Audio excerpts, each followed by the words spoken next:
Brian, we have to change podcast distributors right away. Why do we need to do this? Well, we've been paying our own money out of our own pockets to distribute our podcast. I found a place that does it for free. Okay, tell me all about this, please.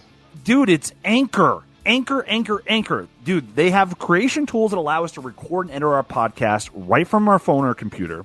They'll distribute our podcast for us to all the major podcast platforms like Spotify and Apple Podcasts. Best part of it, dude, it's free. And for any other podcasters out there, if you switch to Anchor, you can start making money right away. All you got to do is download the free Anchor app or go to anchor.fm to get started. Hello, you. Yes, you. The one I'm looking at right now. You like scary movies? Well, if you do, you're in the right place.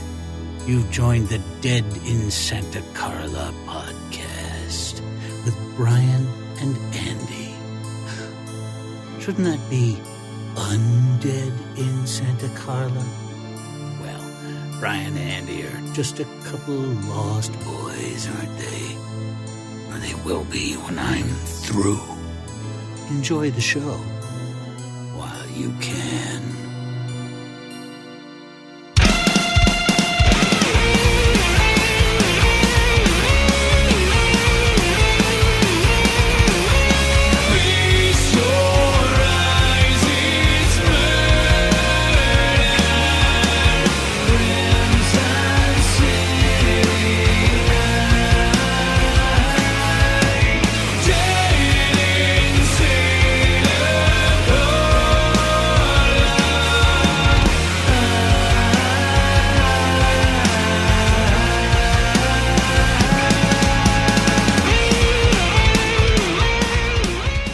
Hey everybody, welcome to Dead in Santa Carla, part of the Slash and Cast Podcast Network. I'm Brian.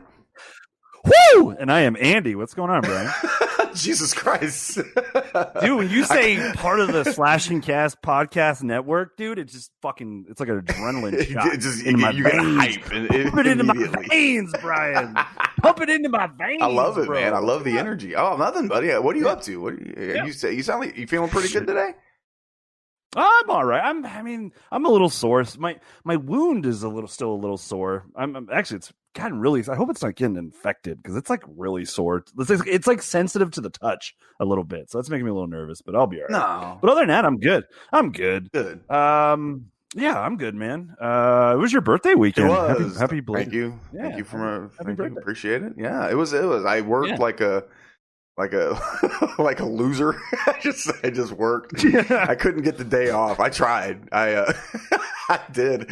I'm that 43-year-old guy that tried to take his birthday day off, and I felt like a fucking kid. Damn. And they shot me down like a punk bitch. They were like, "No, absolutely not." So I said, No, fuck. sorry. Right. Come on in. Yeah. So wait, what are you? Are you a Virgo? Yeah.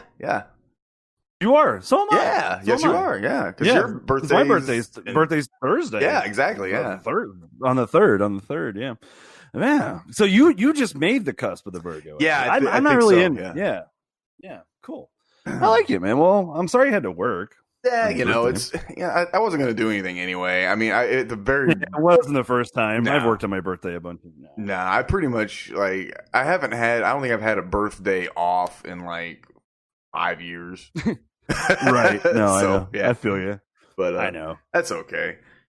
Making money is always better than spending money, I suppose. So Yeah, I feel that. yeah, man. Feel that. I didn't do anything other than that.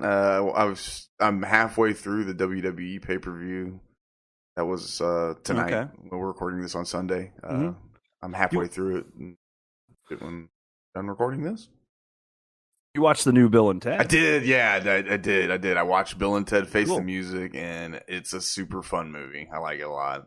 Right, that's what I'm hearing. The reviews are positive, and that makes me happy. Yeah, that makes me happy. it's That's you know, good. it's a nice break from reality because it's a very cheerful movie. It's super super happy, and it's funny too. I mean, like it's interesting to see these guys really shift back into these characters because they do it with ease. And I got to give mad props to the Samara Weaving, and I can't think of the other girl that plays Ted's daughter. I wish I could. I should have wrote her name down.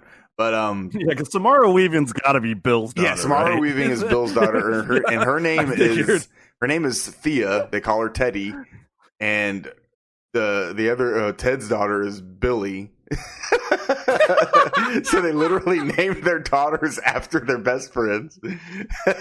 Yeah, but man. What's funny about it is that they act just like their dads, and that's awesome. Like the girl that plays Billy, that's Ted's daughter. Oh my god, dude, she is so good. She's got the fucking movements down, the awkward walk. Amazing. It is so good, and they're hilarious. That's great. And they're a big part of the movie. It's a good movie. I highly recommend. I would give it. I'd give it 3 out of 4. I'd give it 3 out of 4. Right on. It's solid. Yeah. I'm glad it doesn't suck. No. You're not the only one though. Like I'm positive it's 80% fresh on Rotten Tomatoes, and that's good. It makes me happy. It makes me good. We had some sad news over the weekend too, oh man. My god, dude, what? Yeah, that's terrible, dude. Chadwick Boseman, man. Dude, what the fuck? Dude, what the fuck? Yeah, to think about it, how crazy it is. Chadwick Boseman. Oh, he's been fighting this for 4 years. That means he was sick while he was filming movies like 21 Bridges and Black Panther and Endgame and Infinity War. Dude, filmed all of those while literally dying, and we had no idea. Well, that's the insane part. Like, not only was he filming, like, he was working while he was battling stage 3 colon cancer. Mm-hmm. He was working a lot. Yeah, exactly. He's done a shit ton of stuff in the last 4 years. It's terrible, man. He's got a movie that's going to be coming out pretty soon. That I'm sure I'll watch. I've seen almost all of his movies. I think I've seen just about every one of his major. He's a great actor. He's a really great actor. Oh yeah, fantastic. Fantastic. I mean, like everything I've ever seen him in, he's great. He's great in the Black. I'll die in this hill. I think the Black Panther. Now, granted, I'm a few behind in the Marvel universe, but I haven't even seen Endgame yet. That's how far behind I am. But I will say, of all the Marvel movies I've seen, I think by far Black Panther's the best one. Oh, I really do. It's definitely. If not the best one's the second best, and no lower than that. Yeah, of course. yeah, for sure. It's automatic top 3. Gotta be easy. Gotta be. Yeah, it's really good. Very sad. I mean, it's terrible. You know, we didn't have him for a long time, unfortunately. He kind of caught on late in Hollywood. Did a lot of support stuff for TV before he got his big, break. But you know what? What he did do. I was just watching an episode of Justified where he was. Oh yeah. He was in Justified in 2012, 2011. Something like 2012, something like. Yeah, I'm starting that show. I just started. Oh man, I've seen all that. Yeah, I'm on season 3. It's good, but what were you saying? I'm sorry. Oh, what he did do, it's like looking at his. Not only was he fucking King T'Challa, he was the Godfather of Soul. And he broke down racial barriers in baseball. I mean, like he played Jackie Robinson. Some of the most iconic characters in people. I mean, obviously King T'Challa's a comic book character, but Jackie Robinson is very real. James Brown's very real. You know what I mean? Well, and you know me, I'm a huge Cleveland Browns fan, and Cleveland Browns fans got love for him because he's Vontae Mack. Yeah, Vontae Mack, exactly. Yeah. Vontae, not the greatest movie, but as an NFL and Browns fan, of course, I like. Kind of a sucker for that movie because I like Kevin Costner. I am too. It's totally improbable. It's totally improbable. A little bit, but I kind of dig it. every night before draft now, like draft eve, I watch that movie. Oh, that's kind of cool. Actually, that's a cool little ritual. Yeah. I like it. So. Yeah, and he's good in that too. Yeah. Vontae Mack, no matter what. Yeah, it's terrible. Condolences to his friends and family and all his colleagues and anyone that ever knew him. It's and his fans. I mean, hell, he didn't even have to know him because he, it's gosh, dude, he's your age. It's terrible. Yeah, 43. Wow. I mean, he got diagnosed when he was my age and then died when he was your age. That's terrible. Damn. Yeah, that sucks. It sucks big time. Yeah, 2020 can fuck off, dude. man. Yeah, this year could suck a fucking dick, bro. Like, this year fuck, is the dude? worst. Oh, it's terrible. Yeah, that was some shocking news. And good for him. He went out on his terms. Mm-hmm. He kept it under wraps for all these years. He handled it, and his family handled it the way that they obviously wanted to handle it. So it's a shame. It's too bad. But we have plenty of. At least people will have plenty of his work to go back and watch because he's done a lot of good stuff. Yeah. 42 is really good too. Oh, I enjoy 42. It's really good. So good. Yeah, but other than that, this weekend, let's see. I finally watched. Well, in preparation. Well, not really in preparation for this episode, but just because I wanted to see it because I hadn't seen it yet because I'd been putting it off. I did finally watch The Nun. Yeah. Yeah, I still haven't. What'd you think? James Wan definitely did not direct it. Here's the thing. Like I've heard people like say, "Oh, it's terrible. It was trash. It was garbage." Well, here's the first thing. Number one, it's shot like all these movies in this Conjuring universe. It's fucking shot well, and it looks great. Okay. My God, the location that whatever locations they used in that movie, I think they actually did film it in Romania. I think. I'm not positive. I guess I should have looked, but we're not talking about The Nun, so it doesn't really matter. But there wasn't really much to the story. Story was lacking. I needed more of The Nun. I feel like she's not in it, nowhere near enough. But other than that, it was pretty cool. And by the way, I did not know. How did I not know this? That because Tessa Farmiga is the lead in that from the Final Girls, right? Yeah. Vera Farmiga's sister. I did not know that they were sisters. Yeah, there's a massive age gap between them two. Like 20 years. Yeah. Like 20.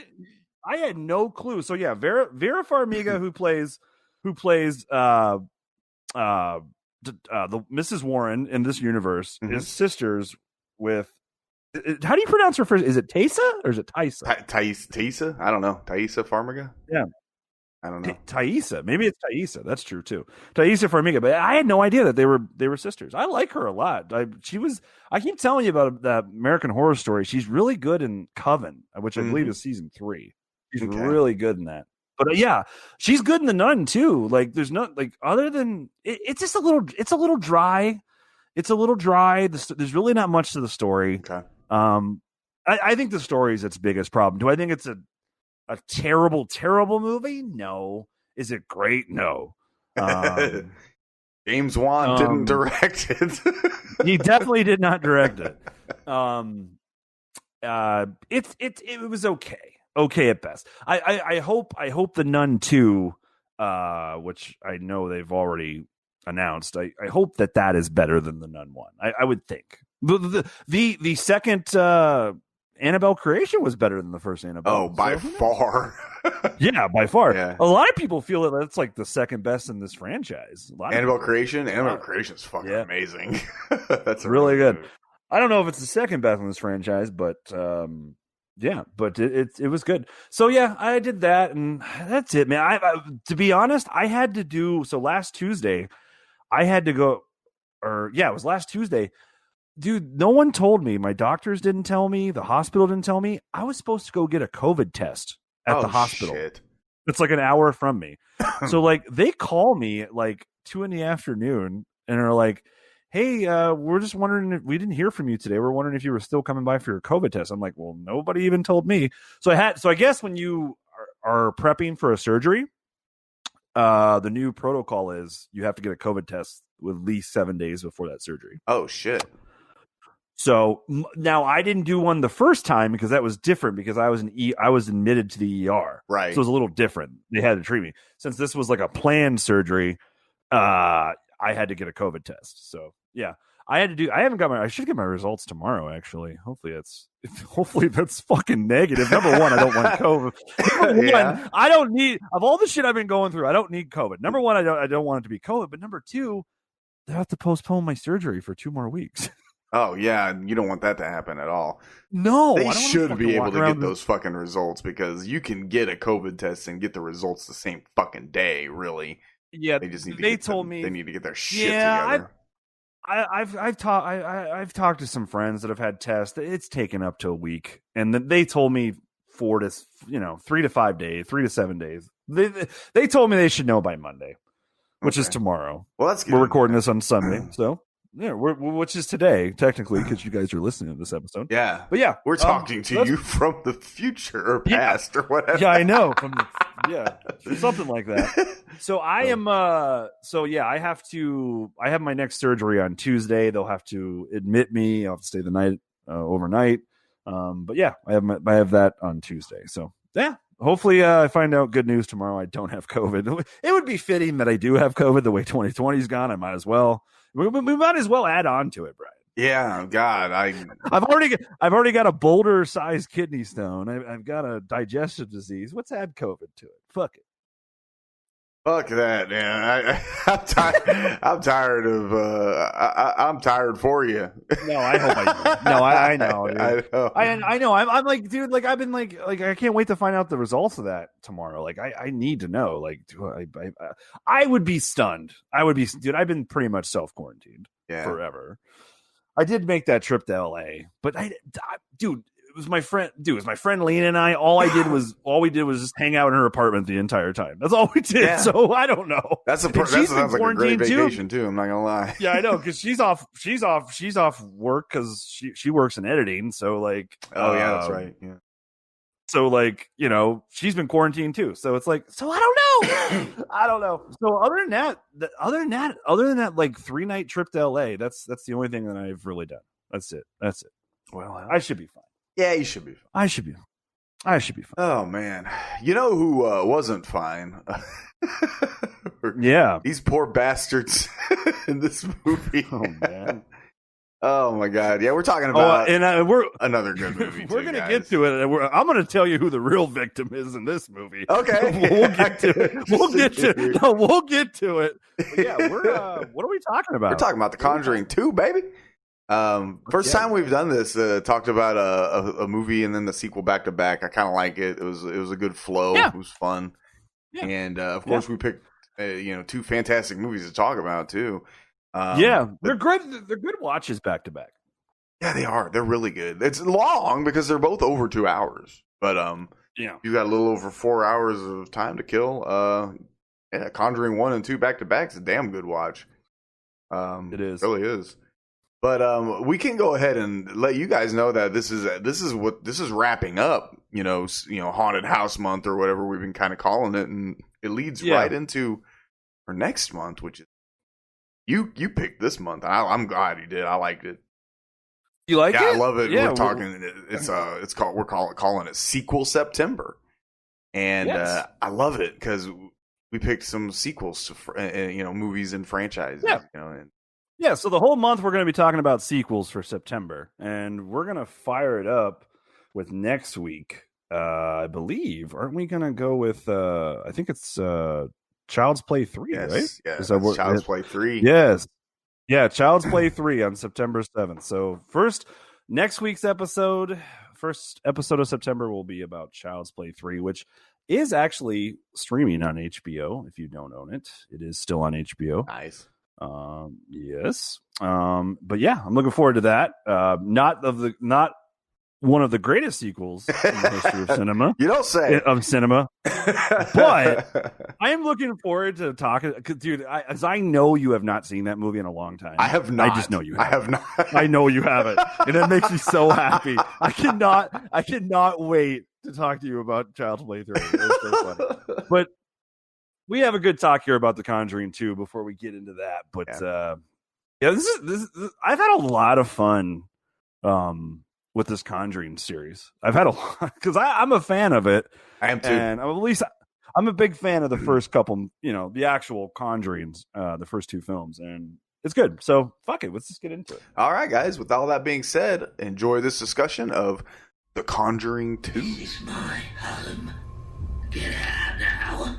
No, this is not your house. Now, what's your name? My name is Bill Wilkins, and I'm 72 years old. What do you make of that voice? Sounds confused. Is he senile?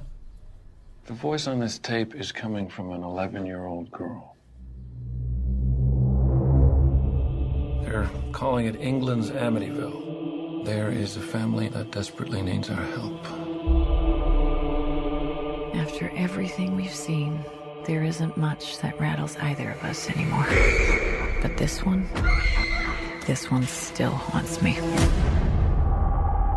Does it feel like the voice is coming from inside you? More like it's coming from behind me. Like I'm being used. Janet, are you alright? Stop calling me Janet.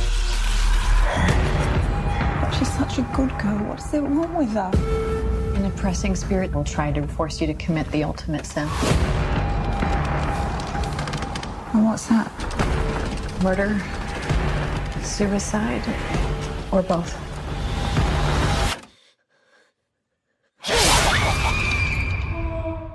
All right, Andy, we were talking about The Conjuring 2 from horror master James Wan. Pissing off the John Carpenter fans. Released in 2016. Yeah. They brought back the band for this one. They brought back did. James Wan to direct. Chad and Carrie Hayes, both the Hayes brothers, both co-wrote the screenplay again. Looks like they came up with the story along with James Wan, helped with the story too. Yeah. This is a good sequel, dude. It is. This is a great really good sequel. This is a great sequel. Yeah. I mean, I think it's almost as good as the first one as far as I'm concerned. Yeah, it's damn good. It's got all the elements that made the first one successful. All these are there, in my opinion. Yep. So. Yep, they are. I mean, and it's just not you and I that believe this. I mean, IMDb 7.3 out of 10. Yeah. Dude, that is high for a horror movie in general. That is really high for a horror sequel. Yeah, that's IMDb, crazy, dude. That's Holy really shit. high for a horror sequel on IMDb, dude. Rotten Tomatoes, high scores again. 80% critics, 81 audience. Nice. I mean, dude, for a horror sequel, yeah, man. More of the same in this one as far as a lot of things that they do right in the first one, as far as like the visual storytelling, how it's shot, how it looks. Like, dude, these movies in this whole entire universe, this Conjuring universe, they all look so fucking good. Yeah, they really look do. so good. And this one, no exception. This movie is shot fucking beautifully. I love the story, and it's based on another true story, which is the in England, it's the what is the Enfield poltergeist? Yeah, they call it the Enfield poltergeist is what the case is kind of called. Yes. Yeah. I guess this is one of the most publicized, documented paranormal investigations ever. Like, even like in the movie, like the local newspapers cover it, like all that really happened. Yeah. Like yeah, which is pretty interesting. That's pretty cool. I gotta buy that book. It's called Demonologist. It's a book about the Warrens. I gotta buy that book. I'd like to read it too. I was actually thinking about that the other day. I'm not gonna lie. I was like, I should buy it because it's written by Lorraine Warren, I believe. I think she wrote it with somebody else. Yeah, well, actually, the guy who wrote that owned the rights to their cases, I guess, and tried to sue Warner Brothers for like $900 million when the first Conjuring came out. Really? Yes. Wow, I wonder how that went for him. Lost. Oh, okay. He lost. He lost based off the argument was they were using the Warrens case files are known as actual fact, and it's not. So therefore, you can use that material essentially. Okay. Yeah. Huh. It's not like you're stealing someone else's material because it really happened, or so they say, Okay. like it really happened. Sense, so that, yes. Huh. Yeah, it does. So yeah. Yeah, this is God. It's hard to follow up a really, really good movie, like a great movie like The Conjuring. You guys already, if you've listened to the Conjuring episode, you know how Brian and I feel about that movie. We like it a little bit. we literally think it's probably the best horror movie of the last 20 years, or one of the best. Yeah. So when you go to do a sequel to a movie that is that good, no easy task, and no easy task to follow it up. But man, they put in a hell of an effort to do so. They did. I tell you, man. This movie's fucking scary. This movie's scariest. This movie freaks me out. The Nun. Let me just get it out of the way. The Nun is a great character. The Nun is fucking great. The Nun scares the shit out of me. Scares the shit out of me, bro. Don't like it at all. Scared the shit out of a lot of people. Well, it was such a captivating character that obviously spawned a prequel, a spinoff prequel. Yep. But yeah, I mean, there's a lot of obviously competent work in this movie. We've already talked essentially about we've already expressed our love for James Wan. Yeah. And we'll touch. He's brilliant in this too. He's brilliant, and he directs the shit out of this movie again. And it's shot again very well. All these, and you already said it. All these movies in the Conjuring verse, whether they be good movies or not, for the most part, they all look really fucking good. Because while Annabelle was a piece of shit, it did look good. Yeah, I mean the Nun too. Like the Nun's not the greatest movie by any stretch of the word. It's really not. But man, does that movie look so beautiful? Yeah, it doesn't surprise me. But it does. And then so we can go. We'll talk. Yet another clinic on how to make a successful sequel. I mean, we talked about it when we talked about the Nightmare on Elm Street Part 3, which is arguably one of the greatest horror sequels ever made, and especially of the franchises, I would say. Yeah, of those franchises, of the big three, I guess we would call them. Yeah.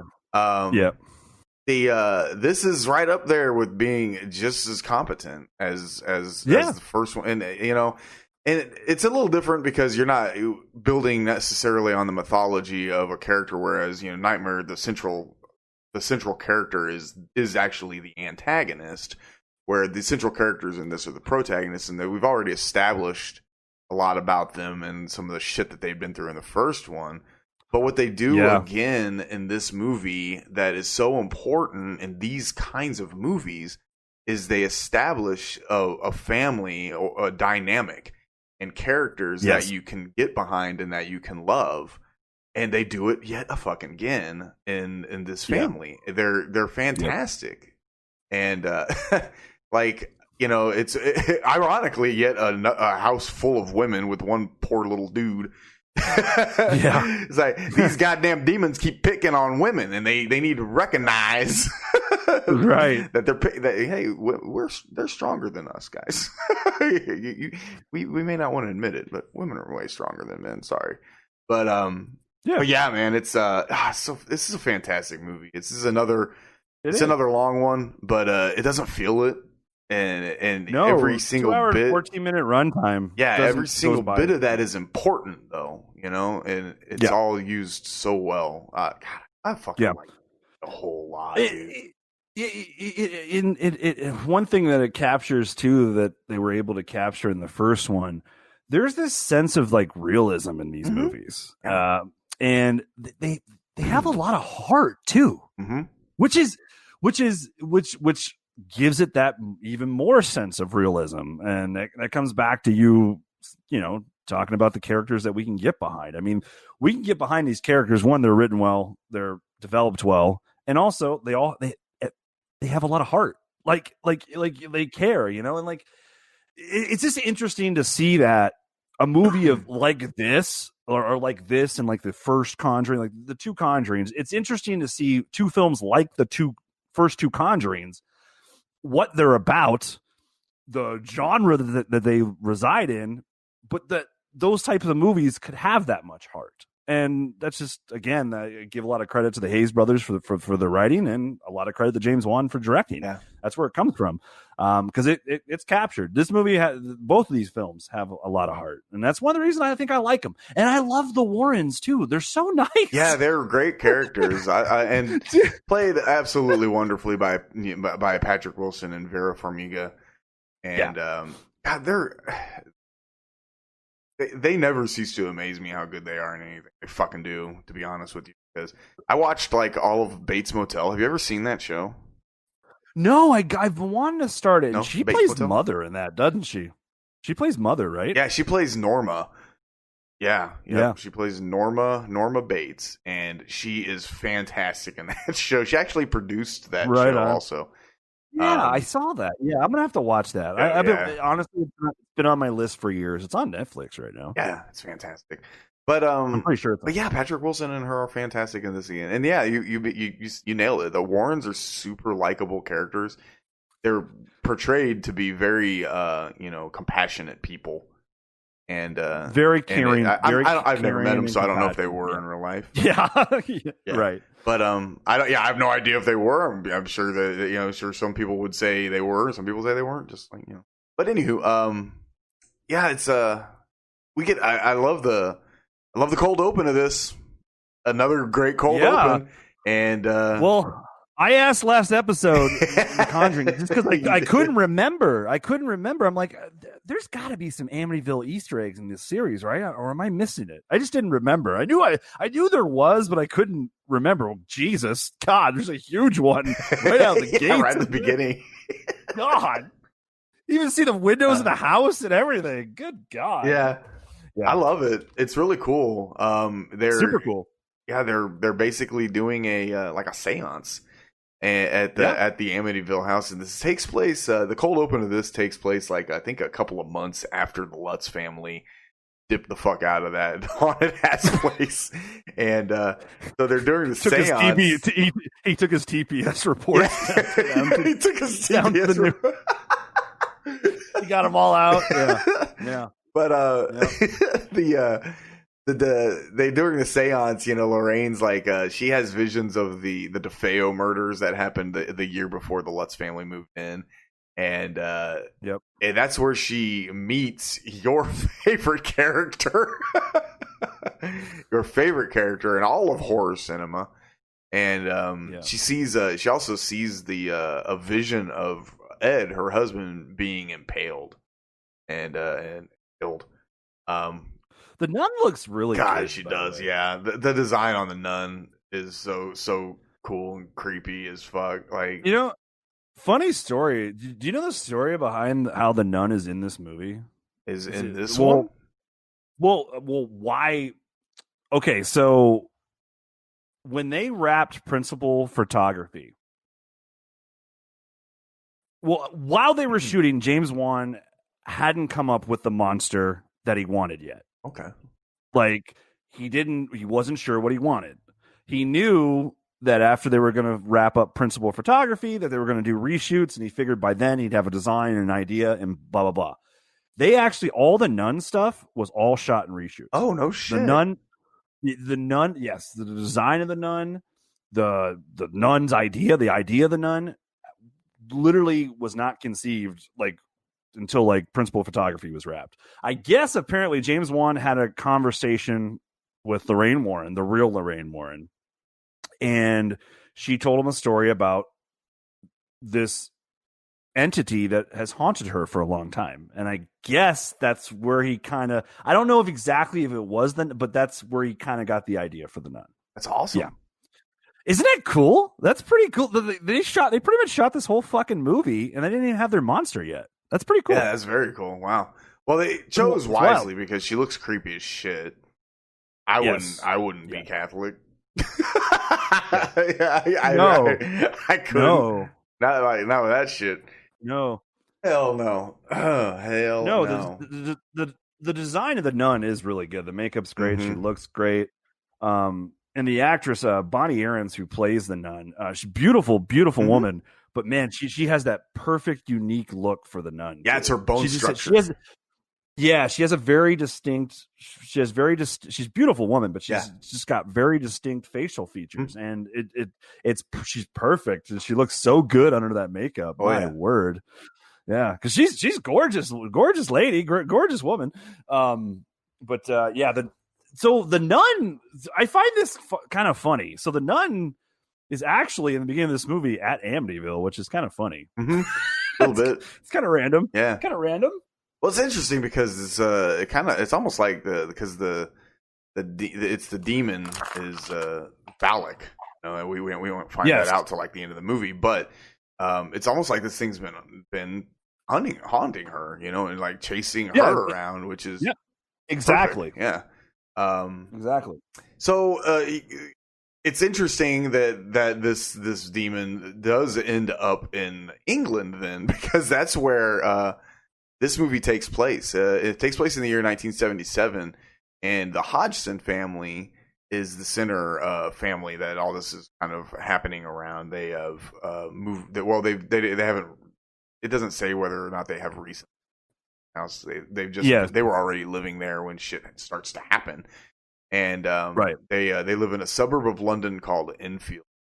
And it's a single mom with 4 kids. Yes. And they decide that they want to play with a fucking handmade Ouija board, because that's always a good idea. Shit never goes wrong after you do that. Right. But she starts to she plays with this Ouija board, and shortly after the main girl, which is the second oldest, her name's Janet, starts sleepwalking and having like conversation, and she's having like both sides of the conversation and shit. Like she's talking, and then she's answering, and it's creepy as shit. It's extremely. I actually watched it. I watched it on YouTube today. The actual interviews, like. Well, actually, you know what? I'll wait till we get to that scene, because they do like this. The scene where she's getting where the news people, the newscasters, she's being interviewed. Dude, they recreated that, dude. Like, I saw like the actual like broadcast of that, dude. Oh my god, dude! Like the house, what she's wearing, what the other people are wearing, everything, the set, everything is like, they recreated that fucking thing. Oh, that's fantastic. I love James Wan's attention. His attention is on point. Yeah, it's on point. Well, he takes pride in his work. Thank God. And I will say, Frances O'Connor, who plays the mom in this, plays Peggy. She's really good, but I am not, dude. Why does Frances O'Connor is a very good actress. I've known her for a while. But why does she look exactly like Barbara Hershey from 1985? Like she looks like shit. Huh? She's identical. Wow. Dude, he looks exactly like a young Barbara Hershey. They're identical. It's insane. And anyway, when I'm watching this, I'm like, is that Barbara Hershey? And did they use the CGI to make her look younger? What's going on? Jesus Christ. Tell me that one. Tell me Frances O'Connor don't look she does look. I never thought about it, but yeah, she does. The first time I saw this, I thought it was Barbara. I'm like, man, Barbara Hershey's aged well.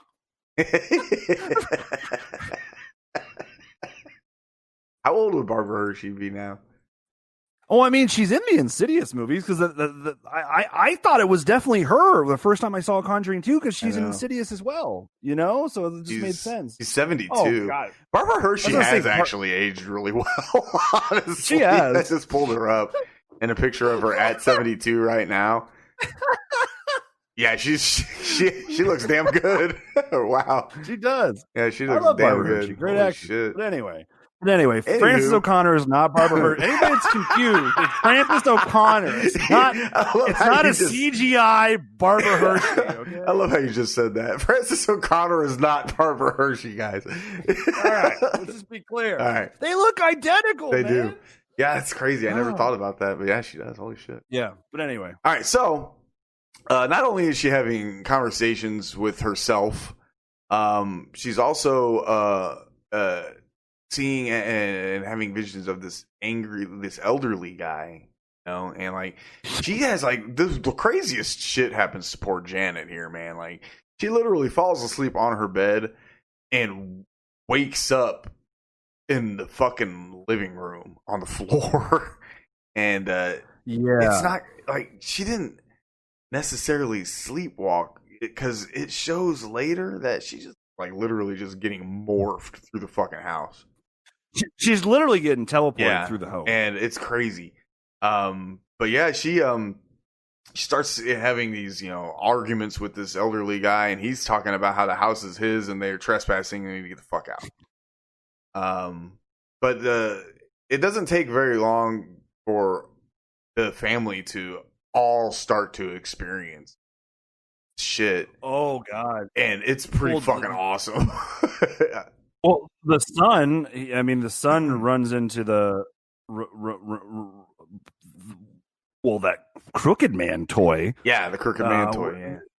Crooked Man toy, and then the fire truck's going. But the scene where the girls are freaking out and mom comes into the room and mom's pissed.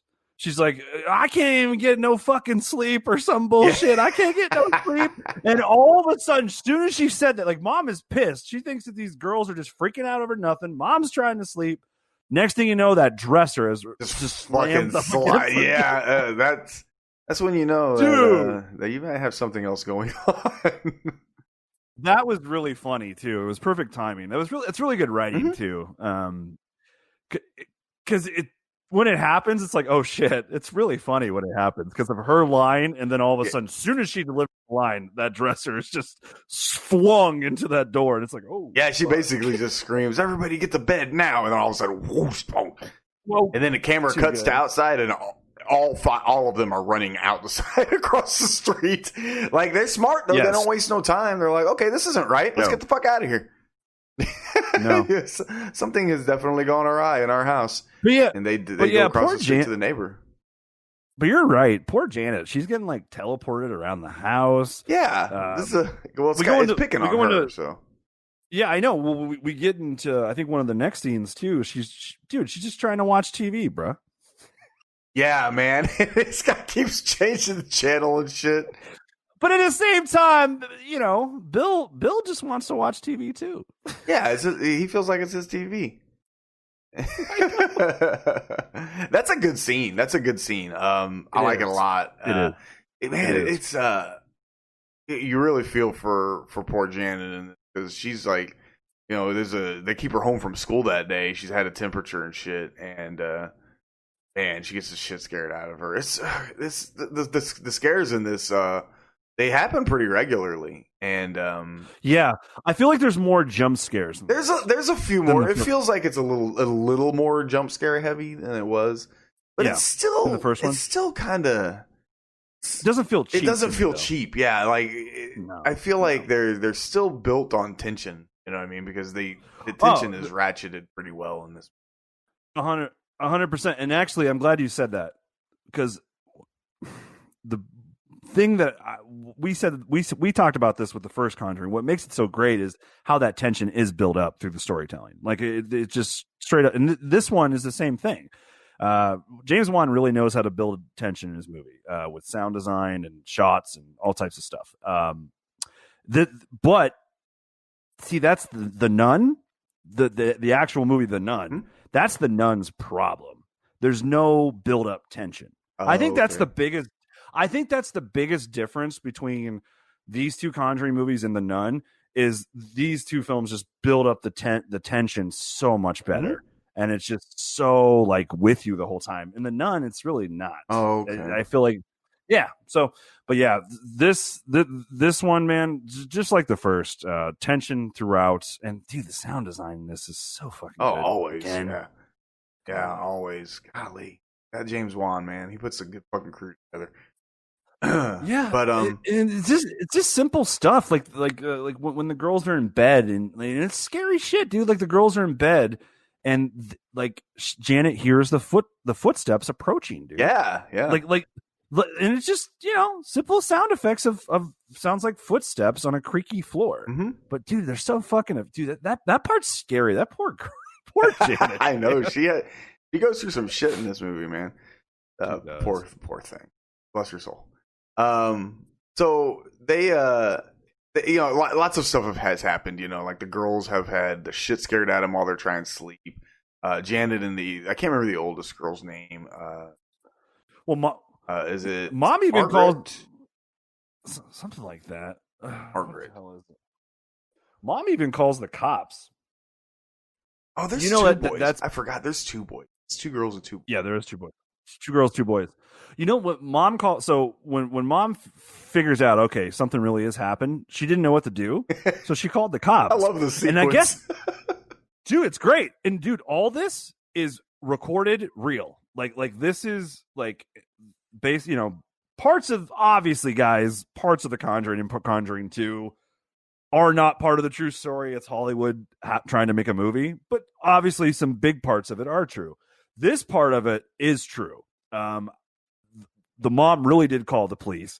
There really was a female officer who came out to the call, and that same female officer signed an affidavit saying that she saw the chair move, that a chair just started moving on its own. So that's all like recorded. Like, and dude, I even saw like an interview with the actual fucking female officer, and she's literally saying, "Yeah, stuff was moving, chair moved, and yeah, pretty crazy, right?" That's pretty awesome. So that's pretty fucking dope, dude. So that part of that part of this story is definitely happens.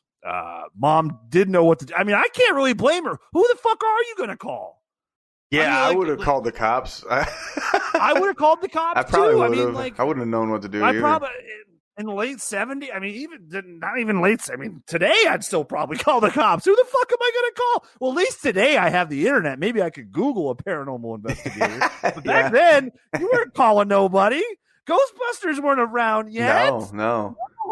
There was no way to call. There was no Google. No. So yeah, I mean, I probably would have too. I would have called the cops. Yeah, I do. I love that sequence. It's so good because, it's great what she says, because they, she keeps listening for the shit, and she pulls the chair, or she has the other cop get the chair out of the kitchen, and she's standing on it, listening to the wall. She's like, it's in the wall.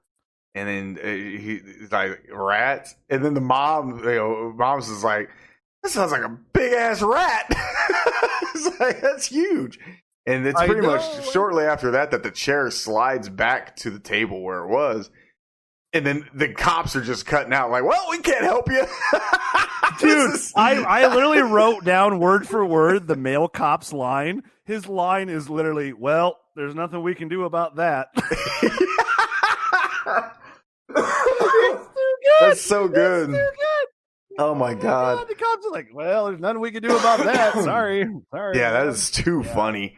They dip the fuck out too, man. They're like, "Yeah, I'm trying to be in that house. Like, your furniture is moving itself, bitch. Sorry, I don't know how to help you. Well, we can't do anything about that. That's too funny. But yeah, the female cop pulls her aside and does recommend. She recommends her to talk to somebody else. She knows somebody. So yeah, that cop sequence is funny as hell. It's a great scene. It is that is a great scene. But the fact that I found out that this was actually true and that female officer did actually write in the report and sign an affidavit saying she saw the chair move, that makes me think that this shit probably did happen for the most part, dude. I mean, because this case in particular, a lot of people thought a lot of these cases, Amityville, the first Conjuring story, and then this story, that are hoax. There's always, people that have theories that it's probably a hoax. But the fact, and usually when they have a hoax like this, it's the family's lying for 15 minutes of fame. I mean, that's probably what it is. But why would the female officer, not in the movie, guys, IRL, in real life, the actual officer, why would she put that in an affidavit if it wasn't true? Right, exactly. Yeah. That's a good point. She saw man. a fucking chair move, bro. Good fucking point. Dude, that tells me that this house, that this story, there's some truth to this story. Yeah. Oh, for sure. Yeah. How much? Hell yeah. How much? I don't know. But there was definitely something going on in that home that was of the supernatural being. Yes. So, okay. So very quickly after this, they contact a couple of other paranormal investigators that are there. And this is before we're also real people. Yeah, real people. Yeah, I saw the pictures of this at the end. It's pretty cool seeing. The real. And I saw an interview with that Morris Gross is his name. Okay, yeah. Who was the lead? Yeah, I saw an interview with him too, and the actual recordings of his interview with Janet. Crazy shit, dude. Yeah, they played a clip of that at the end of the movie. Yeah, and it's fucking nuts. Dude, all that shit's all over YouTube, dude. Like, it's crazy. Well, they it's did all do there's a documentary on the whole thing that I want to watch now. I didn't know it existed. Never seen it. Yeah, it's called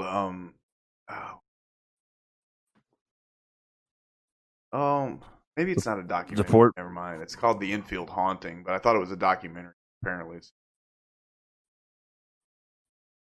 that came out in 2015. So I'm gonna have to look up that stuff on YouTube because that sounds awesome.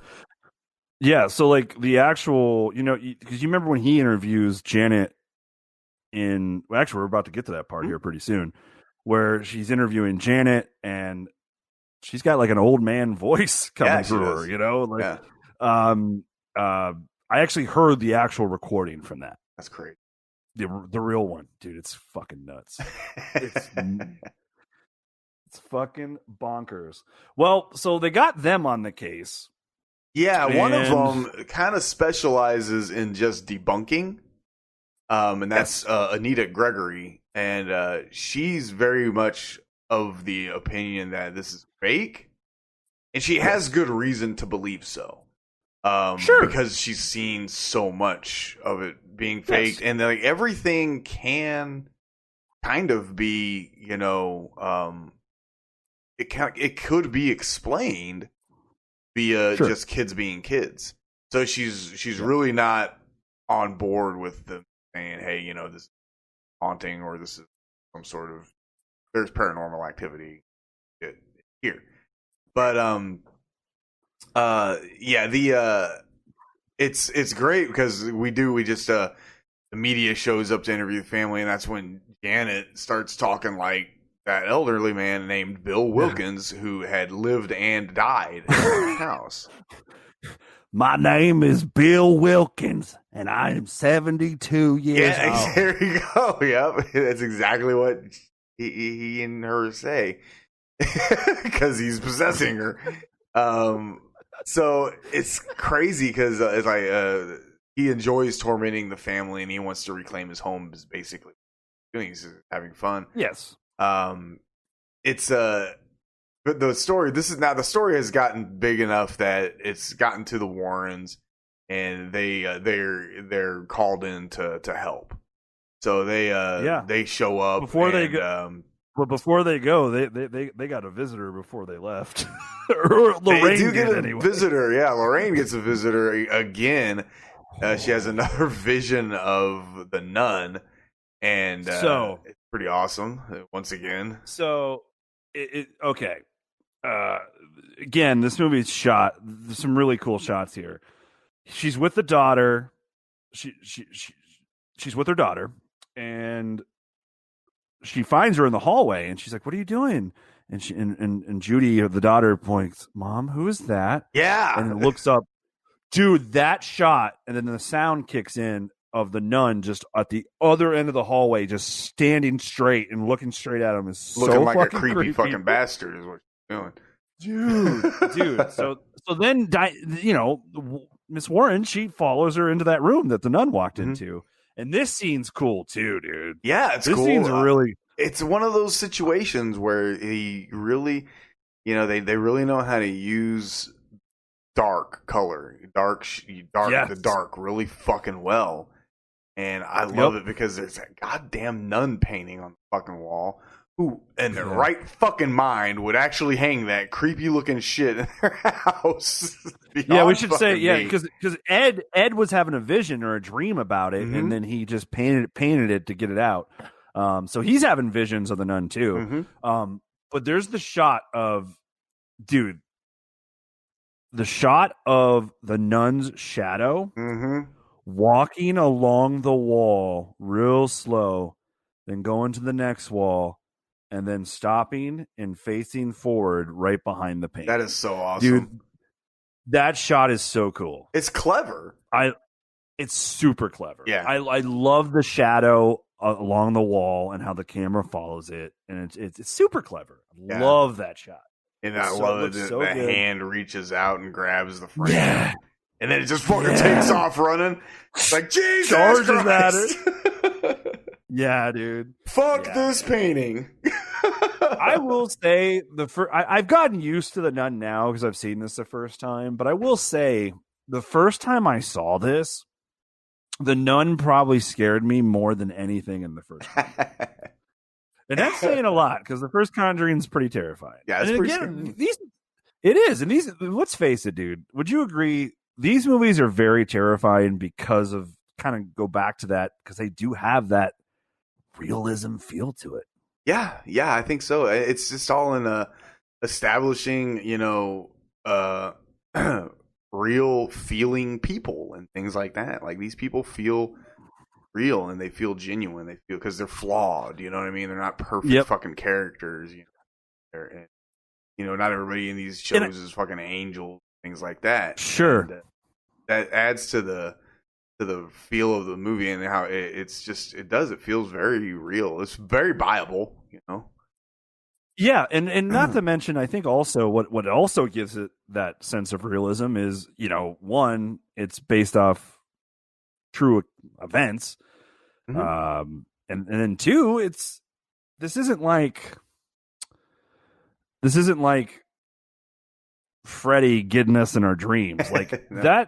That's not going to happen. Like I know that can't happen, right? Right. Like right. that's not going to happen. Now, I'm not going to say that. Like, I think that's why these movies in particular are scarier than most, is because I really do think that something like this possibly could happen. Okay. Where a Freddy getting me in my dreams and killing me in my dreams and I die for real, like that's, it's not going to happen. Or probably running into zombie Jason while I'm camping on Crystal Lake. Like that's, probably that's not going to, probably not going to happen. Now this, like, I don't know. Do you believe in paranormal? Yeah, of course I do. I do. Absolutely. I mean, that's why I went down to the Crescent Hotel there in Eureka Springs. Yeah, I still think you're fucking nuts, dude. So I just want to stay in that room where the lady will tidy up after us. No, because I'll be honest with you, dude. Like doing this haunting month that we've been doing, I haven't actually liked it. These movies make me kind of a little bit uncomfortable. They do. Man. They do. Love it. They make me uncomfortable. They make me think. They make me start. They make my brain work. And what I mean by that is I start to think like, that probably could happen. Let me go on YouTube and read about the actual thing. Oh my God. I am officially throwing out all music boxes and music making toys. I mean, look, man, I'm not a super, maybe because I've never been a very religious person. I support all religions as long as it's not hateful. Whatever religion you believe in, I think it's healthy. I think religion is healthy for people. I really do. It's just never been my thing. That's all. But I'm kind of glad because I feel like since I'm not as connected, like I'm not Catholic or I'm not Christian. Well, I mean, I guess technically I'm Christian, but whatever. But like the fact that I'm not like devout, maybe it lessens my chances of running into something at some point. Well, it definitely lessens your chances of fighting against something if you do. Yeah! God damn it! Because it seems like all of the answers lie in the good book. Dude, I'll be good. I'll channel my Peter Vincent, great vampire killer, and There you I'll go. have faith, and it'll have faith for this to work, Andy. There you go. That's right. Yeah, that's right. No, I'm like really cool on all this. Like seriously, like paranormal stuff. It does freak me out, dude. Like honestly, I'm not even lying, dude. If like something like just appeared in front of me, like right now as I'm talking to you, and like in the corner of my room right now, like I might have a heart attack, dude. Like I don't think I would. I wouldn't like, dude. It would not. I don't think I would process it well. Well, I don't know. I just don't feel like I'd process it very well. It would. I feel like it would just. I don't know if I could handle it. Could you handle it? You'd be all right with it. I don't know. I'd like to think I would. I wouldn't freak out too much because I don't know. It just seems like, for the most part, those kinds of otherworldly beings, whether they be ghosts, for the most part, don't really want to harm you. When you got to worry about true. Demonic shit. Yeah. So, I guess if I see a but ghost if in the room doesn't. Well, I was gonna say if I see a ghost, if I see a ghost and the room doesn't smell like rotten meat, I shouldn't be worried. I should be fine. Right, there you go. You don't smell sulfur. I think demons leave like sulfur thing. According to Supernatural, anyway. According to the Winchester Why are you boys. so salty, demon? Why are you so salty? Ha! Zing! Zing! Oh, yeah. Good. Okay, so let's get back on track. The Warrens have showed up, and yes, the Warrens are on the case, bro. They are on the case, and one of the big things that they try to do when they get there is they actually they try to get the family to kind of start being a family, and that's really good stuff. I like that a lot. Again, that comes back to like us saying like the Warrens just seem like really nice people, that the compassionate and caring people, and this movie has a lot of heart. These movies have a lot of heart. Yeah, absolutely. Dude, Ed busts out the guitar again, starts playing Elvis. He fucking they take him to the store, they buy him records and shit. Like he's fixing shit again. Yeah, man. He's like, exactly. He's fixing trying to figure out the fucking water leak issue and all that shit. I know. And he's just they're such good people, but thing is like the whole time like Lorraine's really not getting anything. And that's kind of, so it's definitely troubling. And of course, some shit kind of happens one night, and like, Janet and is it which was it Billy that ends up in the kitchen, or was it Johnny? I think it was Bill. Ends up in the kitchen with Janet, and like just shit is fucking getting thrown all over the place, and it sounds like a war is going on in the kitchen. And we glossed over before we get too further. We glossed over when we did when Ed actually talks to her, Janet, and he meets Bill for the first time. Yeah, that's right. Yeah, we did that because that's like that's actually one of the first things that happens before they even. But that happens before he starts becoming Ed the plumber. So it does.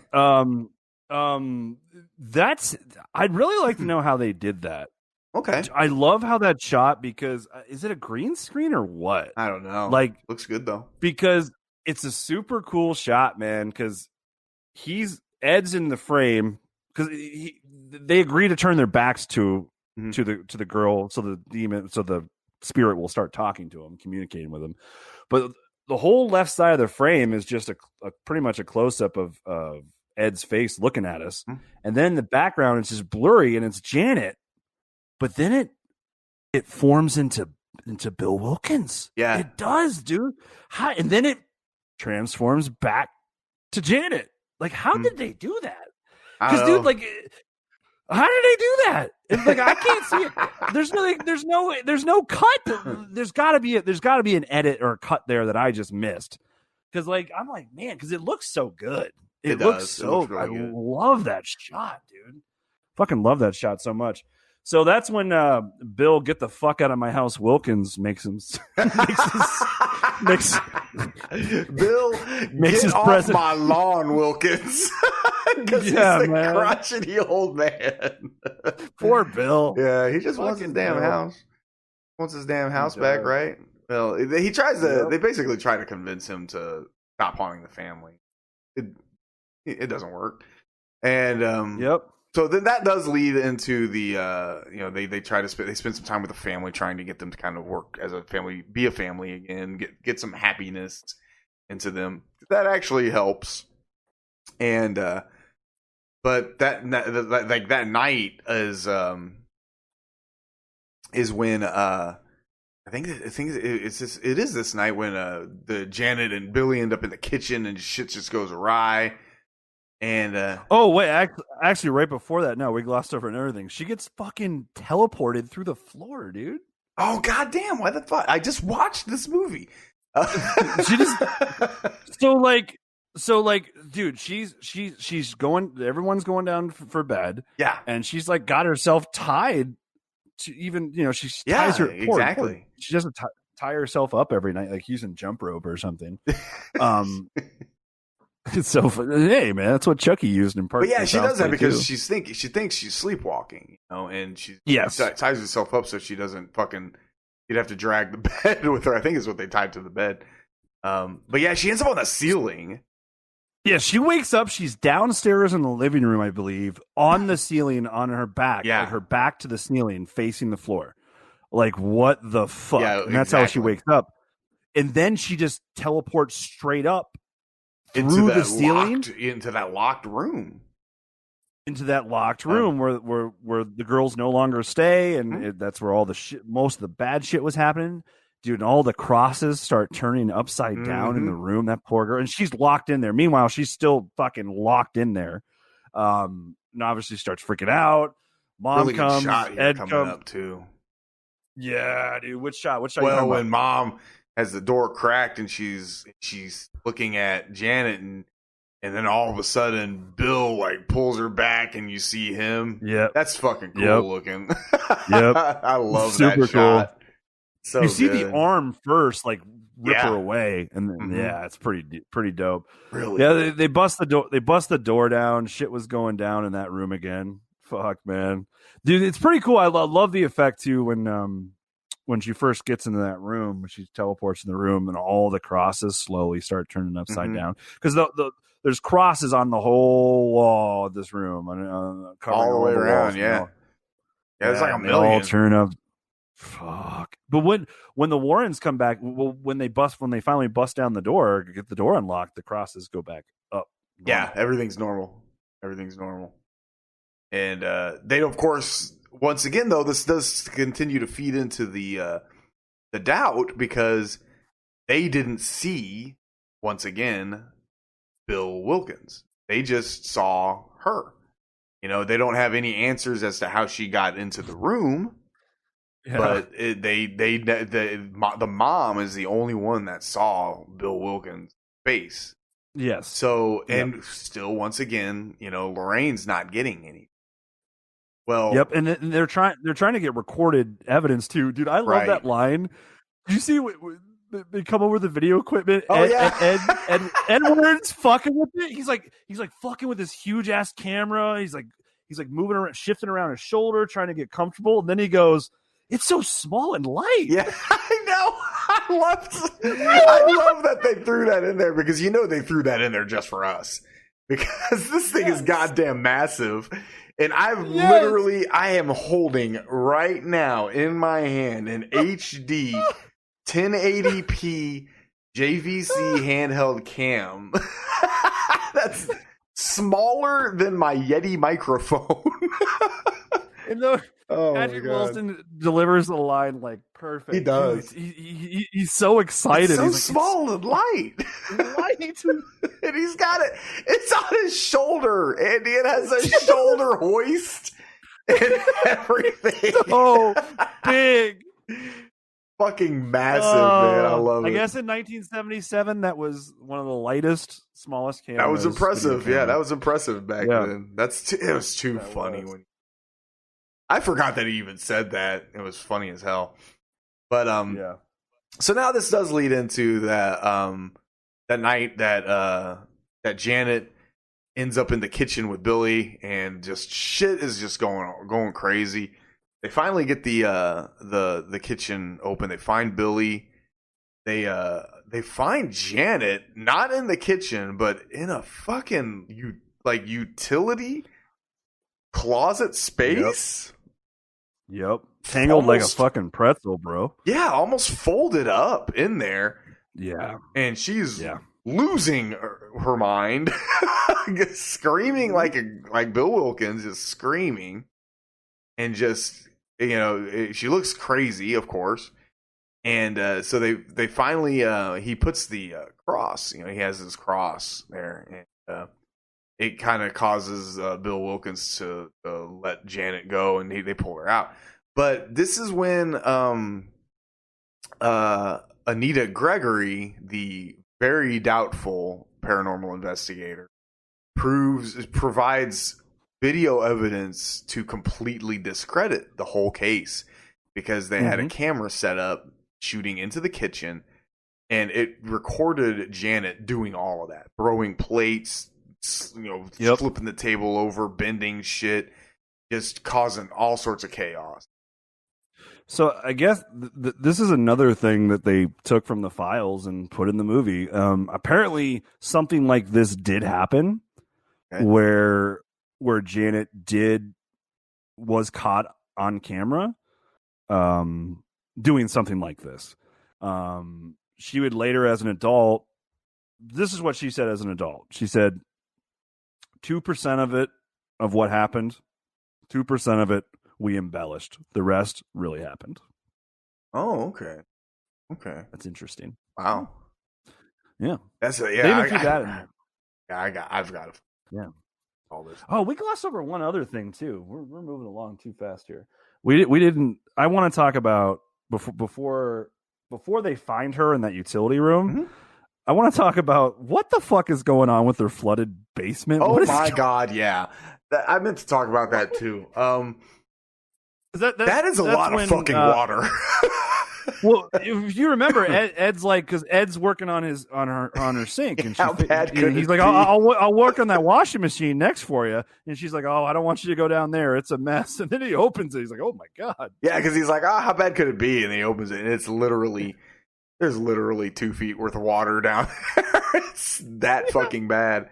And Ed's got some funny lines in this movie. He does. He's even got another one. He's got another one too. He's like, if he's talking to Peggy, the mom, and he's like, if you don't mind me asking, your ex-husband, are you guys are no longer together? And she's like, no. And he's like, any chance of reconciliation? She's like, he knocked up the girl with twins around the corner. Oh, he's like, I'll take that as a no. I'll take that as a forgot. Yeah. Good old Ed. Good old Ed Warren. But man. but shit goes down while he's down there. Actually. The Bill Wilkins shows up, and once again, he doesn't see him, because she warns him. She says, Ed, something's behind you. And so he turns around and he doesn't see shit. But then she looks down and sees him, fucking Bill Wilkins, underwater looking up at her.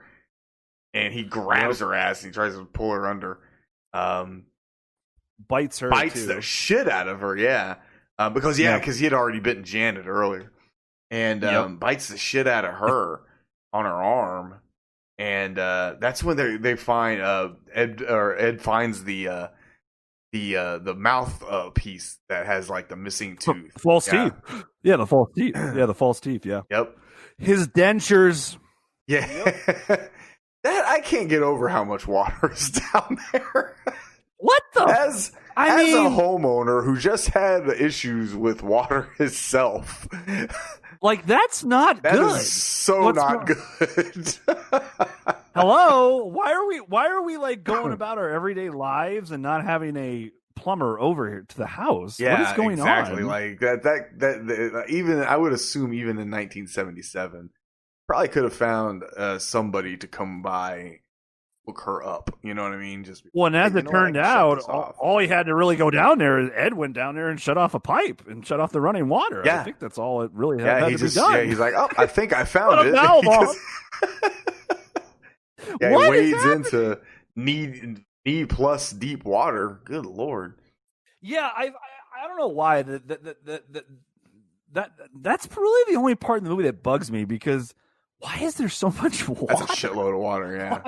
I mean, they went like bonkers with that. I mean, they wanted to get it across that this basement had a water leak issue. Like, holy fuck. Yeah, but yeah. So they see the footage of Janet throwing shit around the kitchen, bending Yeah. that spoon. Yeah, and that actually causes Ed and Lorraine to pack up their shit and fucking go. Well, not really. The mom tells them to, because she's pretty upset because she's like, I'm telling you, my daughter's telling the truth because I've seen stuff too.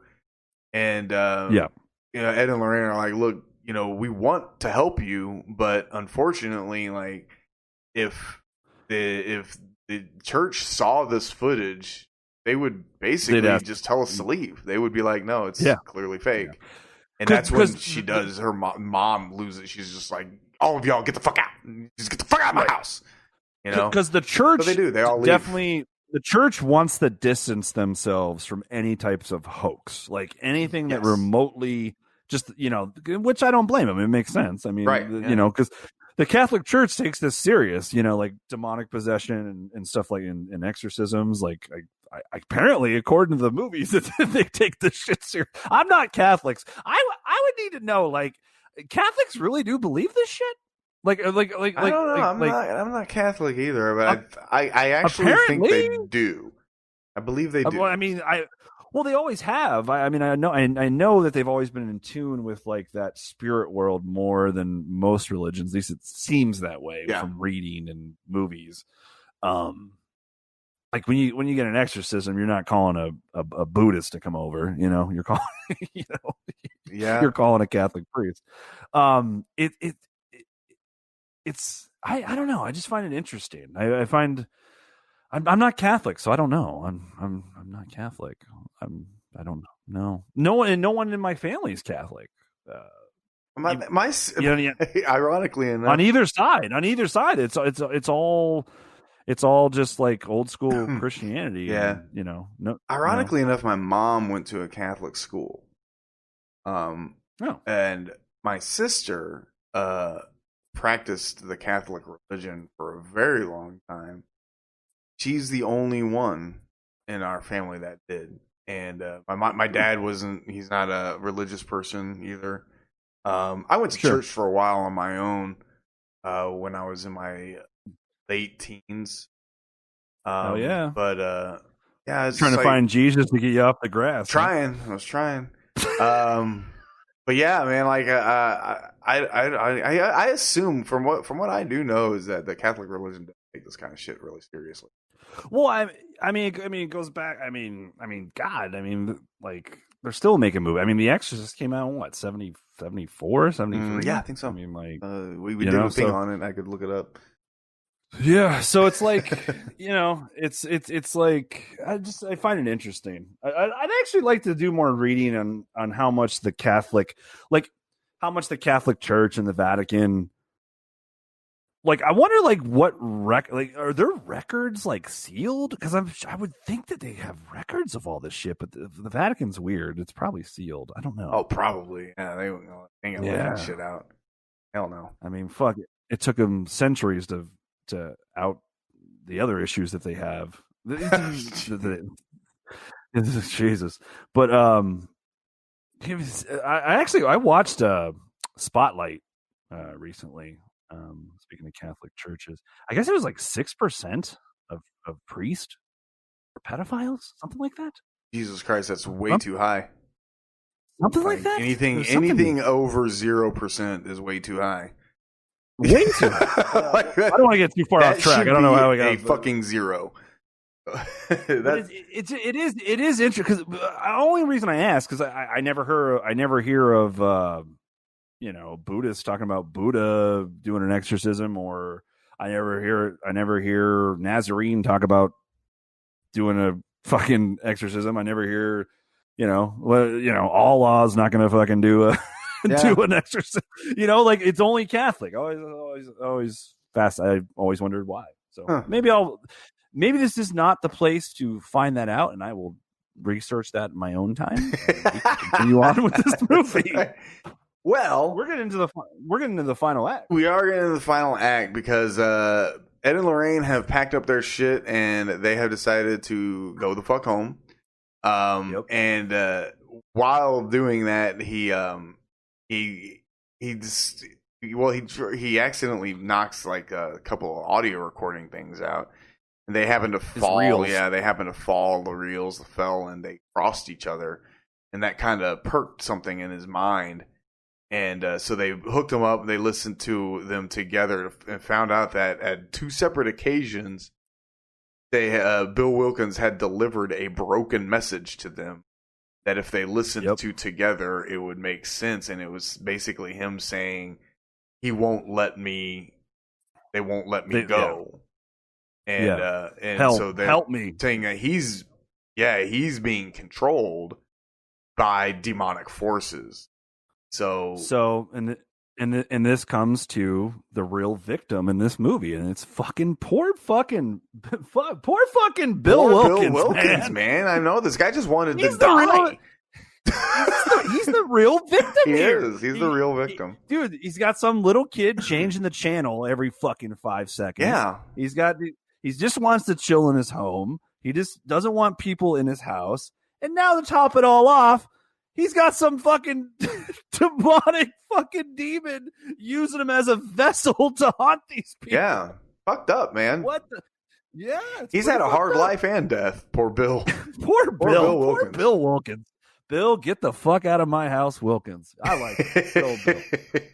Good old Bill. So they head back. They go ahead and they head back. Janet's possessed when they get there. The rest of the family's locked outside the house, and Ed has a hard time getting in that house. I tell you, he fucking better than the neighbor with the axe on the back. Yeah, man, he was all going Jack Nicholson on that fucking shit. But it's great because like Ed busts the window and tries to crawl through, and the fucking couch flings and slaps him on the fucking face. So good. It's really good. So he finally gets in, and they get separated though, of course. So Ed and Lorraine get separated. That's when the neighbor goes get the axe to try and bust the door down, because they go through the basement exit. And he has to wade through that fucking ridiculously deep water again. The Valak is the name of the demon. We don't know his name quite yet, but he blinds Ed with steam. Like shoots that pipe steam, hot steam shoots out on his face. So he's like cruising through this house like barely. He's probably working maybe 30% vision. Yeah, he's probably working at 30%, I bet. He's got Crooked Man on his ass. He's got Crooked Man on his ass, and Crooked Man looks fucking cool. And that was a spin-off movie that they had announced, but I don't think it's ever going to happen. I think it will. I hope it does. But they've been trying to do this for a while. I mean, all these. Well, I think they just didn't. Well, here's the thing. I did read an interview. They thought Crooked Man was going to be the popular, was the original popular villain in this movie. Okay. Now, obviously, we know who took that crown. That would be the nun. Yeah. So I could see. I bet they do I could see they do a spinoff. I could see it. I hope. I mean, they've announced it. They've announced it, but with COVID, I who knows when that'll happen. But I mean, they've announced Nun too as well. So I don't know. Yeah. But this whole sequence, I like that we're following, and again, great visual storytelling and direction from fucking James Wan. I love that we're seeing it through the POV of Ed. Yeah. You know, because you see the blurred vision, It just makes it builds the tension, man. It does. The fact that it does. It's just super intelligent filmmaking is what it is. It is. James Wan's a fucking beast, bro. Yeah, he is. Hell yeah. I haven't seen a bad James Wan movie. I even like that one with Kevin Bacon. I love that movie, and critics shit on it. Death Sentence. Yeah, Death Sentence. That's super good. That is if you guys want a badass vigilante movie to watch, holy fuck, watch Death Sentence. It came out it's hard to find though. It came out like 07, 09. It was like 5 years after Saw, a few years after Saw.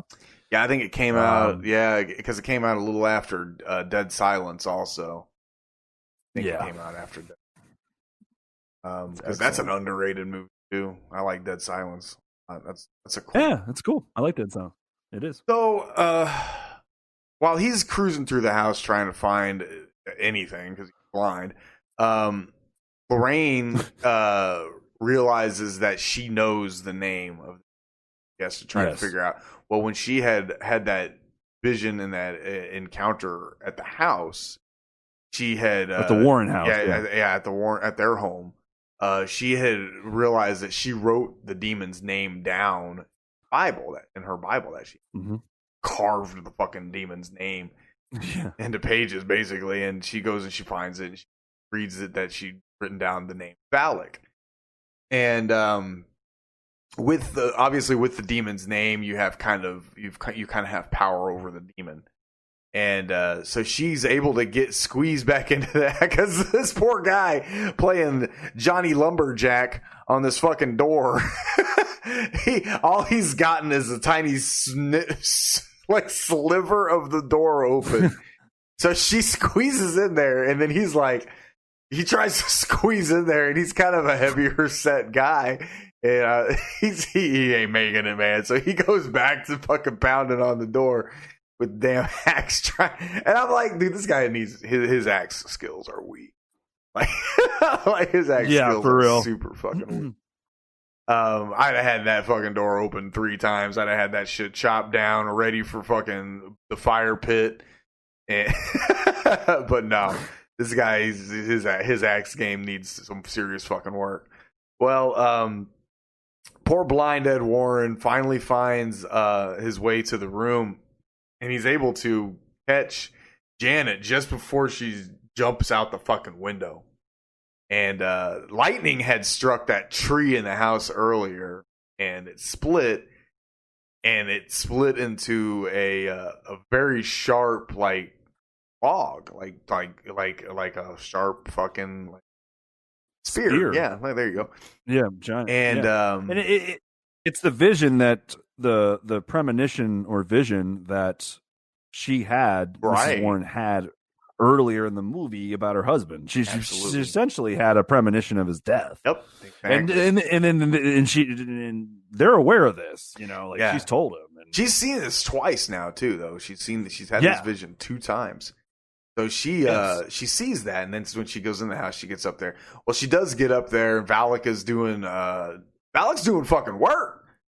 Because Ed catches her, but he's falling out, and he's holding on to the curtains, and the shit is getting very real, very fast.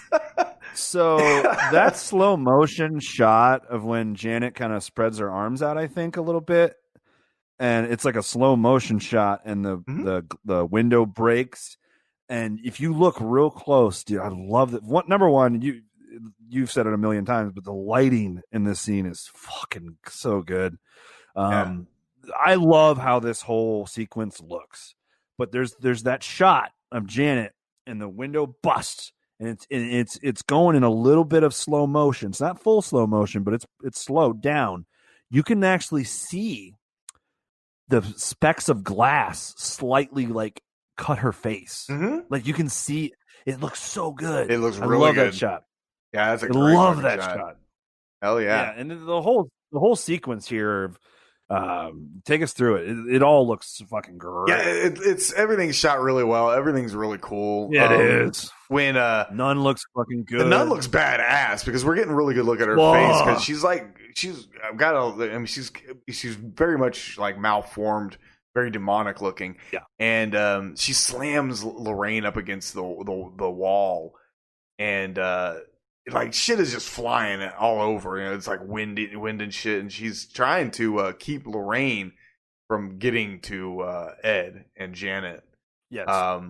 But she obviously, Lorraine, you know, she speaks Valak's name, kind of finishes she basically just says, you know, I cast you back to hell. I condemn you back to hell. And yep. You know, she the nun, you know, vanishes, but she's able to luckily, you know, get to Ed, and she grabs his arm, pulls them all in, and saves the fucking day. But oh man, it's a cool finale. I like it a lot. It is. But that fucking the nun looks so fucking good. Dude, she looks big ass so fucking great. mouth and teeth and shit. The teeth. Yeah, the design's really good. I love even just the color of her skin, the darkness around her eyes. It looks so good, and then her eye color in general. No, the design of the nun is fucking dope, and it was a no brainer to do a spin-off movie. It was the nun because you know, like, this is a really, really good movie. It really is. There's a lot of things to remember about this movie, but for me, the nun really stuck with me, man. To me, the nun's the most memorable thing from this movie. She just looks so cool. Yeah. She looks so fucking awesome. Yeah, this final act, I love how this all plays out. I love how we go from, we think it's a hoax. The Warrens are like, fuck, it's probably a hoax. Let's get the fuck out of here. To, oh fuck, it's a fuck. They got a demon. The fact that they got a demon in there, but the fact that the demon was masking itself from Mrs. Warren using poor old Bill, get the fuck out of my house, Wilkins. He was using Bill to, like, pretty much mask themselves, like, you know, which is pretty kind of cool. I like that. I kind of like that. It's good because it wasn't the exact. They didn't give us the exact same movie that they gave us. You know what I mean, in the first one. No, and I like that. It was a different approach. You know, it was a demonic presence, but it was taking a different approach, and that's what makes it so. That's one of the many things that makes this such a different movie. I mean, yeah, but it still feels the same. You know, I mean, you have the same characters. It's got, and of course, it's directed by the same guy, very competently. Yep. And yeah, it's and of course, we got the big final shot. Obviously, they always, you know, they established that in the first movie, he takes the possessed item that was used as a vessel, and that would be the crooked man little fucking spinny thing. What the hell is that called? It's like I don't know, what they would be called. It's kind of. It's not really a music box. It's like an animated music box. Yeah. What do they call that? Because when it spins, it does like the animation. Looks like animation. I don't know.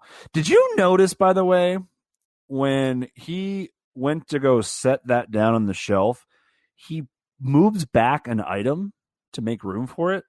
Did you notice that item? Yeah, it was from the first movie. No. Well, actually, that item was right there too, but he moves another item. It's like a skull.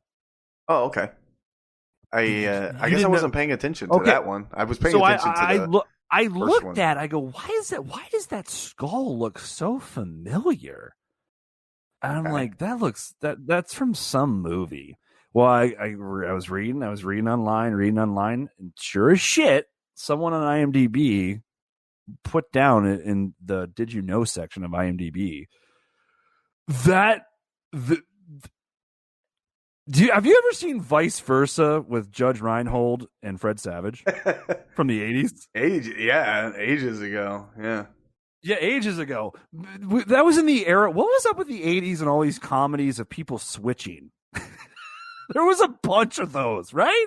There was a bunch. There was 18 again with Kirk Cameron. Yeah, and, that was like father like son is what that one was called.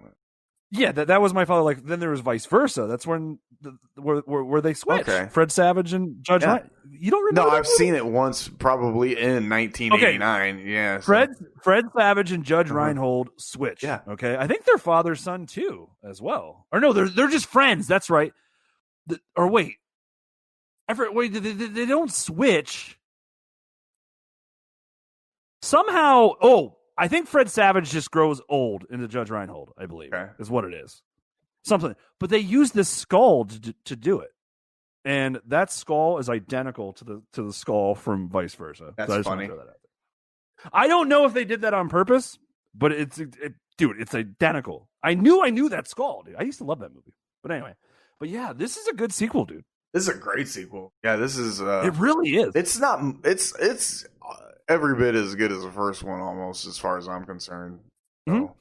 yeah, it's got a good ending. Yeah, are- I like that. And of course, they have their dancing. But yeah, I love this movie. It's one of those things. You're right too. It doesn't feel like the first Conjuring done all over again. No, it doesn't. It doesn't. It does what sequels are supposed to do. They're supposed to bring back characters that I cared about in your previous installment, and you're supposed to introduce me to new characters that I can get behind and care about. Mhm. And you give me a refreshed story that maybe pays tribute to the first one a little bit, but also is its own thing. And that's what this movie does with Flying Color. Because it's hard to reinvent. I mean, every case they worked on, it was some type of, haunting or demonic possession, I'm sure, So it's hard to all the cases are probably, a lot of the cases are so similar. Even these cases are similar. It's a demonic possession, right? Yeah. So, but it still feels like a totally different story, but just with the same characters that we love and new characters that we can love. And they nail it. So we said Conjuring was one of the best horror movies of the last 20 years. Do you think this is one of the best horror sequels of the last 20 years? Yeah, I do. I do too. Yeah, that's. I mean, yeah, there's. I do too. I don't even have to think about that. That's. Yeah, I think it is.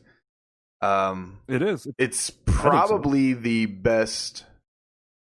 It probably is the best horror sequel. It's 20. Probably. It probably is. I'm trying to rack my brain right now. I saw 2 eliminated. Nope. Definitely not. Insidious 2 was good. Insidious Chapter 2 is really good. Another James Wan movie. Go figure. He makes all right films. I tell you. Yeah. That James Wan's relatively consistent, isn't he? Blair Witch 2, The Book of Shadows. That was fucking garbage. I'm trying to think of. I don't know. It definitely is. It's a fact that I can't even think of any. I mean, this is better than just about any horror sequel you've probably seen in the last 20 years. I definitely. Man, it's a good franchise.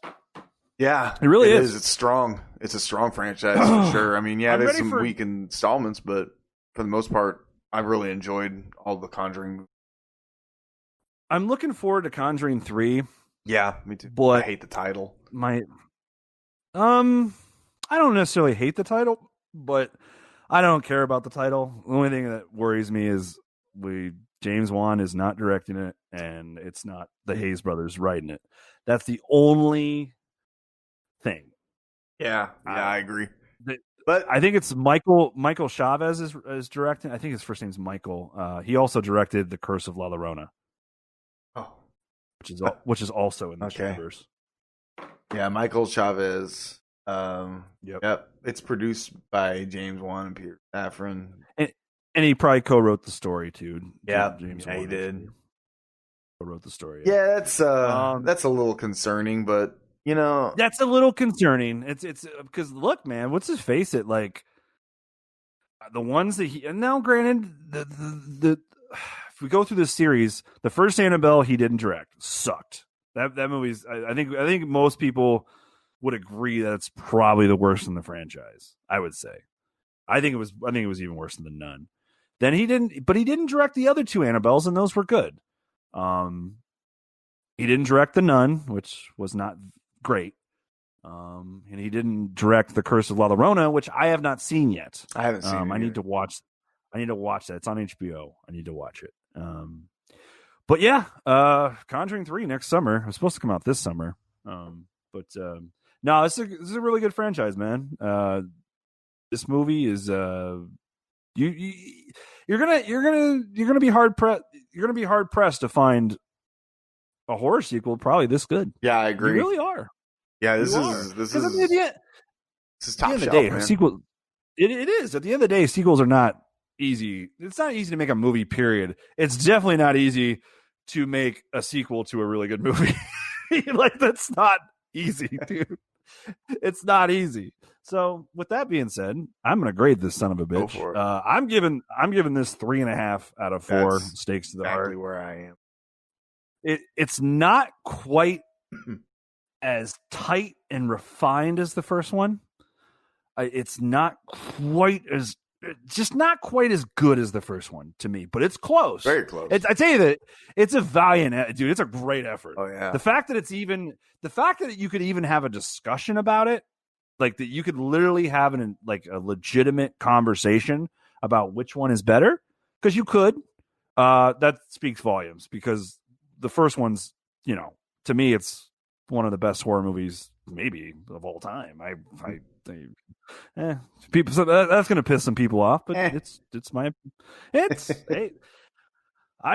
feel very strong. I definitely think it's the best ghost paranormal movie of all time. I do. But I think this one to follow up with an entry this good, it's impressive, man. It really is. Says a lot about James Wan. It really does. Yeah, I agree. Directed competently, once again, introducing us to characters that we can get behind, that we can care about. And it's a 3.5 for me also. I'm sliding 3.5 stakes through the nun's creepy motherfucking heart, keeping me from embracing the Catholic religion for years. And and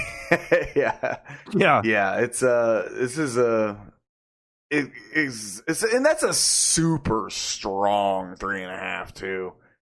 Like, it is. Like on another day when my stomach's not killing me, maybe it's a 4. Yep. You know what I mean? Like, but it's that good. I love it that much.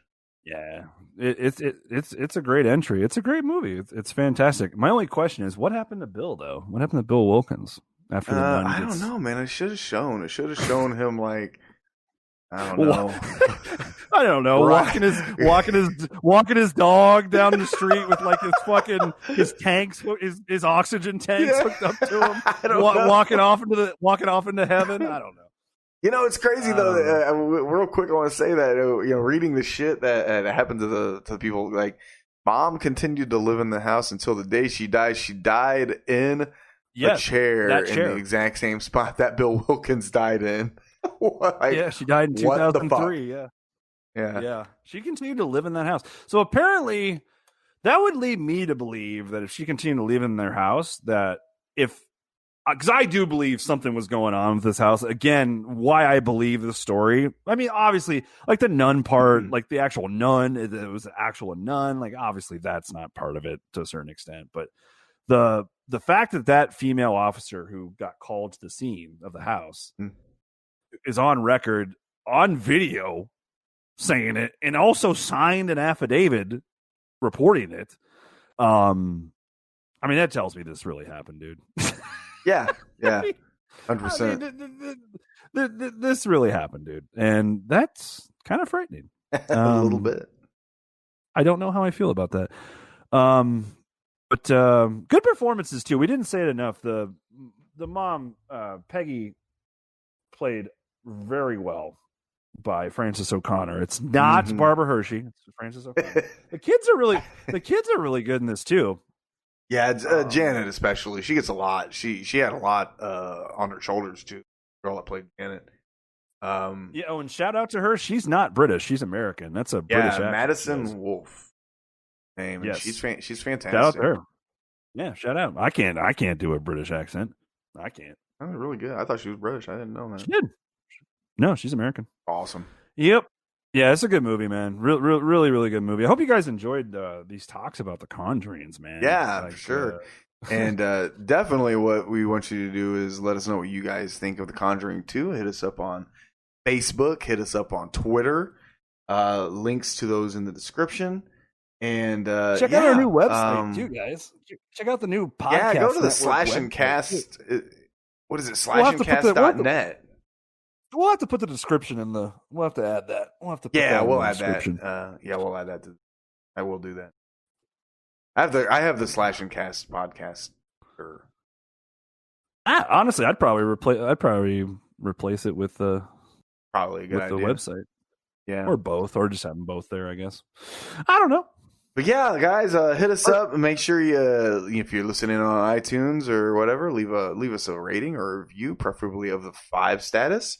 And you got anything you want to add before we dip out of here, buddy? No, just again, thanks to everyone for all the well wishes with my health. I hear you. I see your messages. I've replied. Thank you all very much. Means a ton. And also next week, don't forget homework. Child's Play 3. Yeah. One of the stronger entries in the Child's Play franchise. Listen, I'm going to come out guns blazing, bro. Guns a-blazing.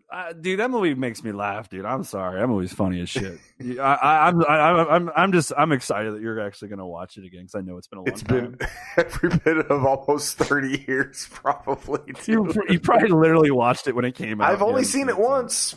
I can tell you that. I've only seen it one time. Who'd have thunk it? Chucky's gonna be a bro. Yeah, man. Dude, I can't wait to talk about it.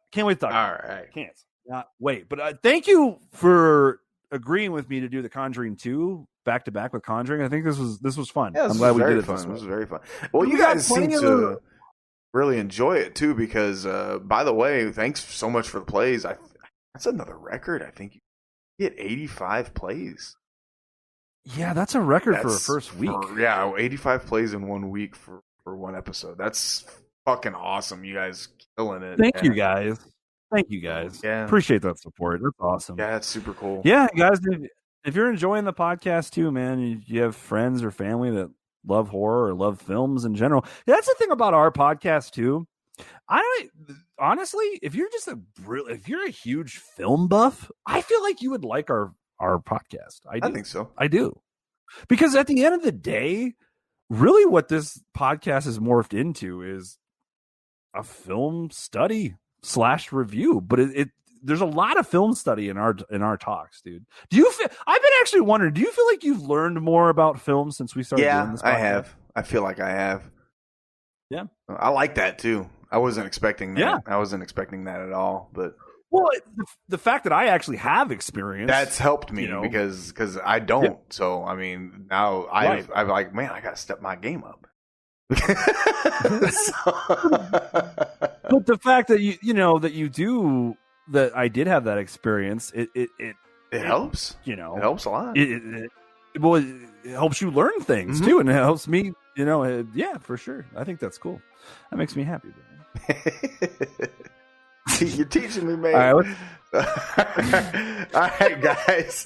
With that being said, we're going to get out of here. Thank you guys so much for listening. We'll catch you guys on the next episode.